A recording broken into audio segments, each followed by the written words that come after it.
Bonjour tout le monde, je suis absolument ravie de vous retrouver aujourd'hui pour un book haul dans lequel je vais vous présenter les derniers livres que j'ai achetés qui sont au nombre de 6. Oui, oui, j'ai perdu les pédales, je n'ai absolument pas respecté mon no buy de décembre, mais ce n'est pas grave. Tant pis, j'ai quand même tenu tout le mois de novembre et pour ça je suis plutôt fière de moi parce que je suis tombée parfois sur des livres qui me donnaient très très envie et j'ai réussi à résister. Mais là, décembre, c'est bientôt Noël. J'ai eu envie de me faire plaisir. Je ne me suis pas posé plus de questions, je ne me suis pas mis la pression. J'ai vraiment acheté des livres qui me faisaient envie et qui me... Voilà, pour me faire plaisir, tout simplement. Et j'en suis absolument ravie. Il y en a donc 6. Il y a un peu de tout. Il y a une romance de Noël. Il y a des thrillers, un récit tranche de vie et je ne sais pas comment on pourrait qualifier celui-ci, mais on pourrait le qualifier de thriller aussi parce que il y a un meurtre, une enquête, donc voilà.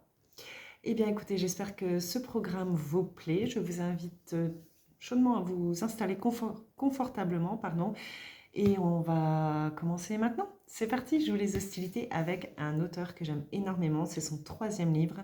J'ai lu les 2 précédents que j'avais absolument adoré, avec une préférence pour le 2e, parce que l'histoire se passe sur un bateau, sur un navire. Pour ceux qui ont regardé mes précédentes vidéos et qui me suivent savent que je ne sais pas, j'ai un péché mignon pour les histoires qui se passent sur les navires. Je ne sais pas, c'est quelque chose, ça donne une dimension, je trouve, à l'histoire. C'est un huis clos en pleine mer, océan, peu importe. On se sent enfermé, mais à la fois libéré. C'est quelque chose, je ne sais pas, moi que j'aime énormément, je ne sais pas vous, mais moi les récits de, c'est pas forcément de la piraterie, mais voilà, les récits qui se passent sur les gros navires. Puis c'est pas la même, c'est avec cette ambiance ouais, de marins, c'est ouais, de pirates pour certaines. Oui, et ben moi j'adore. Bref. Donc le premier livre, il s'agit du livre de Stuart Thornton avec Dernier meurtre au bout du monde. Donc ces 2 précédents livres, le premier s'intitule Les 7 morts d'Evelyn Hardcastle, qui est très particulier. Je me souviens avoir eu du mal à rentrer dans l'histoire, mais une fois que j'ai été dedans, je me suis dit waouh, il m'a retourné le cerveau, j'ai absolument adoré. Et le deuxième, qui est L'étrange traversée de Sardam, qui se passe donc sur un navire, qui est absolument fantastique aussi. Vraiment, les personnages, l'ambiance, la plume, excellent, excellent, excellent. Donc j'ai vraiment hâte de découvrir celui-ci. Celui-ci où il est question d'une île avec 125 habitants. Et si on est sur cette île avec très peu d'habitants, c'est ni plus ni moins que le reste du monde semble envahi par un brouillard absolument meurtrier et ceux qui ont réussi à en réchapper se sont claquemurés sur cette île avec un système de sécurité les protégeant. Et voilà, ils vivent en paix, en harmonie, tout semble aller, sauf que il va y avoir un meurtre. Et le système de sécurité va commencer à défaillir, ce qui va pas sentir très bon pour eux du tout. Et ils ne vont disposer que de 107 heures précises pour résoudre le meurtre, pardon, et rétablir, maintenir en tout cas le mieux possible leur système de sécurité qui part en cacahuète. Donc je pense que ça va être un récit très immersif, palpitant. D'après mes souvenirs des précédents livres, on n'est pas dans un... Stuart Thornton nous jette pas comme ça en pleine action. Il fait monter progressivement la tension tout au long du bouquin. C'est ce que j'en garde en tout cas pour ces 2 précédents livres, surtout pour le deuxième. À voir ce que celui-ci me réserve, mais vraiment j'ai très hâte. Si jamais vous ne connaissez pas, eh bien, je vous encourage à aller jeter un œil. Et si jamais vous connaissez que vous avez lu ces 2 précédents livres, eh bien, s'il vous plaît, dites-moi ce que vous en avez pensé. Et si vous avez lu ou pas celui-ci, s'il vous fait envie, dites-moi tout en commentaire. Pour le deuxième, il s'agit du fameux livre Tranche de vie. Je ne connais absolument pas l'auteur, mais quand j'ai lu le résumé, je me suis dit, ça pourrait être sympa. J'aime beaucoup ce genre de récit où il est question de retour en arrière, d'explorer euh, son passé aussi, c'est tout ce qui est côté famille, les liens, etc. Et quête d'identité aussi. J'aime beaucoup ça aussi de temps en temps. Il s'agit du livre de Sophie Astrabi avec le bruit des souvenirs où il est question de Claire. Claire qui vient de perdre sa maman et qui va retrouver un carnet et un appareil photo avec une pellicule. Et tout ça va la conduire à Marel, dans un petit village de l'Héron, pardon, où elle va découvrir un peu le passé de cette mère qui lui a constamment échappé tout au long de son enfance, de son adolescence et de sa jeune vie d'adulte. Donc voilà, elle va partir sur ses traces et voir un peu qui était cette mère au final, ce qu'elle a vécu, ses émotions. Et donc voilà, je pense que ça peut être très très sympa. Très sympa à lire. En tout cas, moi, j'ai très hâte. Il est écrit: en explorant les bruits de nos souvenirs, l'autrice nous conte l'histoire d'une fuite pour mieux se retrouver. Voilà. Pour le troisième livre, j'ai lu un seul livre de l'auteur que j'avais beaucoup beaucoup aimé. Je ne sais pas s'il fait partie d'une série ou pas, je ne pense pas. Il me semble pas.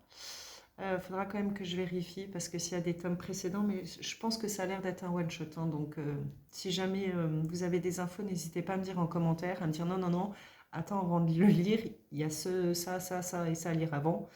Vraiment, de tout cœur, je n'espère pas parce que là, clairement, ma carte bleue est partie se cacher dans un coin. Elle m'a dit stop, arrête là. donc, euh, donc voilà, il s'agit d'un livre de Camilla Grebe avec l'énigme de la Stuga.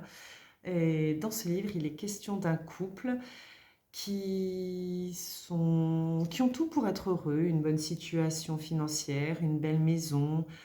Ils ont ensemble deux garçons, deux jumeaux. Je ne sais pas leur âge, mais c'est pas dit. Peut-être adolescents, je dirais, d'après le résumé.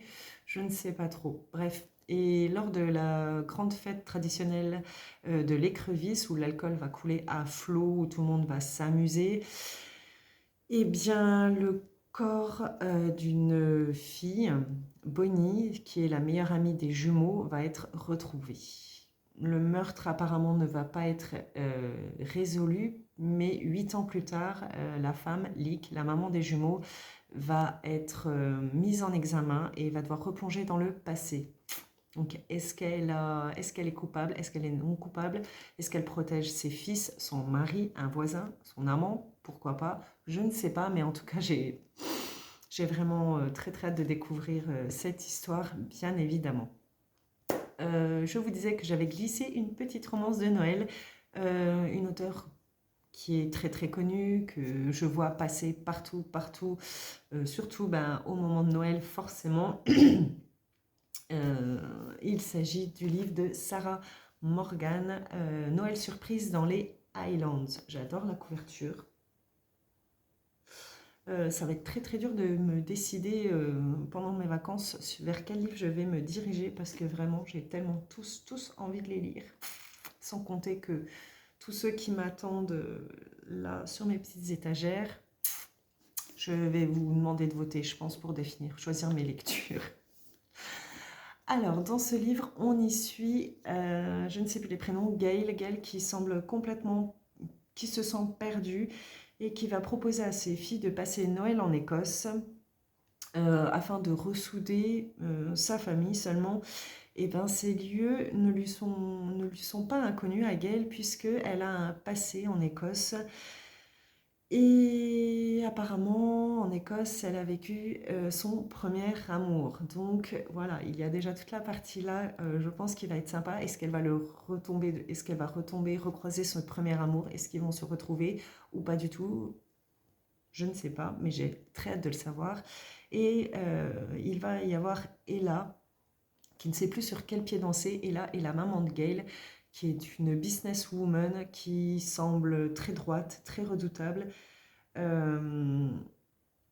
Mais Gail lui a proposé quand même de passer les fêtes de Noël avec elle. Seulement, apparemment, leurs liens ne sont pas au beau fixe. Et il va sans doute avoir des mises au point, des révélations, peut-être des clashs aussi, voilà. Donc, ça mélange un peu tout, mais je pense que ça pourrait être très très chouette. Je pense que certains l'ont lu, donc n'hésitez pas à me dire ce que vous en avez pensé. Je serais ravie de vous lire comme toujours. Pour l'avant-dernier livre, un auteur que j'aime énormément, c'est sa nouvelle trilogie. Et depuis le temps que j'avais envie de me l'offrir, c'est chose faite. Il s'agit de Ragnar Jonasson avec La mort en blanc, où dans ce livre, on est sur une double temporalité. Tout commence en 1983 dans un sanatorium dans une petite ville au nord de l'Islande, où un premier meurtre va être commis, celui d'une infirmière qui va être retrouvée avec deux doigts de trancher, pardon. Puis quelques jours plus tard, ça va être la découverte d'un corps d'un médecin en chef. Et voilà, ces affaires vont rester non résolues. Seulement en 2012, une jeune criminologue qui s'appelle Helgi va vouloir découvrir ce qui s'est passé. Seulement, remuer le passé n'est pas forcément toujours très très bon et je pense que ça va être extrêmement compliqué. Est-ce qu'elle-même a un lien avec ce sanatorium ou pas? Je ne sais pas, ce n'est pas écrit. En tout cas, ça promet d'être une enquête très très tortueuse. Et j'ai hâte parce que c'est Ragnar Jonasson et que je n'ai jamais été déçue. Et puis regardez-moi cette couverture. Je fonce, j'ai trop envie d'y aller, moi. Je veux découvrir. Et pour le dernier, un auteur pareil que j'aime énormément. J'ai lu sa trilogie écossaise il y a quelques années. Je l'avais découvert totalement par hasard. Et quand j'ai lu le résumé de son livre, je me suis dit, j'ai trop envie de le découvrir. Je me suis lancée, je m'étais acheté les 3 tomes pour ne pas... voilà, j'aime bien avoir les tomes qui se suivent.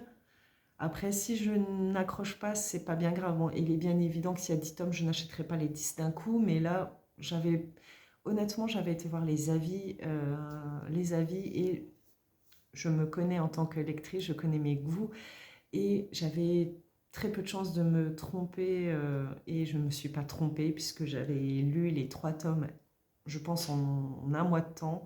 J'avais adoré, je ne suis pas à jour du tout, mais ça vient. La preuve, j'en ai acheté un. Il s'agit de Peter May avec Tempête sur Kinlochsleven, où il est question de Cameron Brodie, un flic de Glasgow qui est veuf, qui semble très solitaire et qui endure, comme tout le monde, les changements climatiques avec la perturbation des courants océaniques et où du coup l'Écosse est devenue une terre quasi polaire. Il faut savoir que Cameron Brodie n'a plus que 6 mois à vivre et il va être envoyé dans les Highlands pour résoudre sans doute son dernier meurtre d'un journaliste d'investigation qui a été retrouvé mort et pas par n'importe qui, pardon. Il a été retrouvé par la fille de Cameron, Addie, avec qui il n'a plus de contact depuis 10 ans. Donc, un coup du destin, il va partir dans les Highlands, découvrir ce qui est arrivé à ce journaliste et pourquoi pas essayer de renouer avec sa fille, de découvrir qui elle est, ce qu'est sa vie avant que tout simplement il décède. Donc j'avoue que présenté comme ça n'a pas l'air très très gai, mais malgré ça, je pense que je vais comme toujours adorer parce qu'il y a plusieurs sujets. Évidemment, il y a le côté enquête, il y a le côté aussi tout ce qui est climatique. Je pense que ça peut être très très intéressant et enrichissant aussi. Et puis le côté aussi relationnel, tranche de vie aussi entre ce père et sa fille qui vont se retrouver. Est-ce qu'ils vont se retrouver? Est-ce que pas du tout? Voilà. J'ai vraiment très hâte de pouvoir plonger dans ce livre. En plus, il n'est pas très très long, hein, je crois. Il fait à peine 400 pages, même pas 350 pages. Et pour connaître la plume de l'auteur, je sais qu'une fois dedans, je vais plus vouloir le lâcher. En tout cas, j'ai très hâte de vous en parler. Si vous l'avez lu, n'hésitez pas à m'en parler. Ça sera vraiment super sympa de savoir quel a été votre avis. Voilà pour mes derniers rachats. Si vous en avez fait, n'hésitez pas à m'en parler. Si certains vous tentent, et bien pareil. De toute façon, je pense que je ferai appel à vous pour me décider entre quel livre et quel livre je commence. Parce que des fois, c'est vraiment très très difficile de faire un choix, ou des fois je propose même à mon conjoint, je cache 2 livres dans mon dos et je lui dis droite ou gauche. La dernière fois qu'on l'a fait, je savais très bien quel livre j'avais envie de lire, mais il y avait un micro doute. Il a choisi un côté et j'ai lu l'autre. Voilà, c'est pas grave. En tout cas, je vous souhaite un excellent week-end. J'espère que cette vidéo vous aura plu et je vous dis à très très vite. Ciao ciao.